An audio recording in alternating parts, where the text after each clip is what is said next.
We asked Israelis, which U.S. presidential candidate do you feel will be better for Israel? Donald Trump, 63.3%. Joe Biden, 18.8%. Both are equally good for Israel, 10.4%, and the rest are don't know or neither. Danny, I think that's the best poll I've seen for Donald Trump pretty much in this campaign. Does those figures surprise you at all? Well, not so much. Look, I must say that both candidates, President Trump and Vice President Biden, are friends of the state of Israel, friends of the Jewish people. However, I must say that the record of the last 4 years of the Trump administration has been quite difficult to defeat.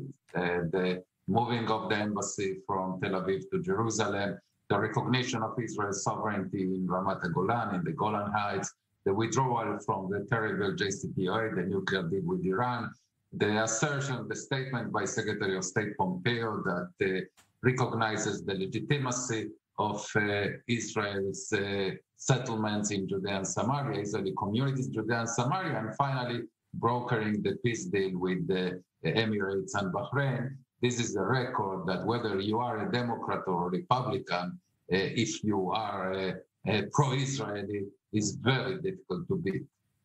Right.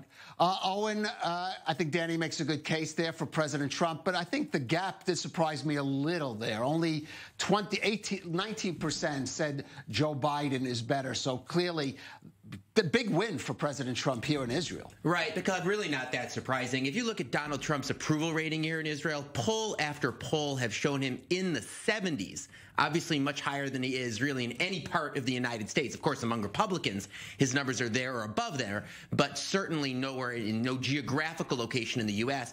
There is, of course, in this poll, a big difference between right and left-wing voters. Right-wing voters say 96% of them say Trump is better for Israel. Once you move all the way across the political spectrum to the left, and again, there are many, many categories in pollster Shlomo Filber's breakdown, right, center right, and so forth. Once you get down to the left, 64% prefer Biden, but again, the overall numbers I don't think should surprise us at all. Right.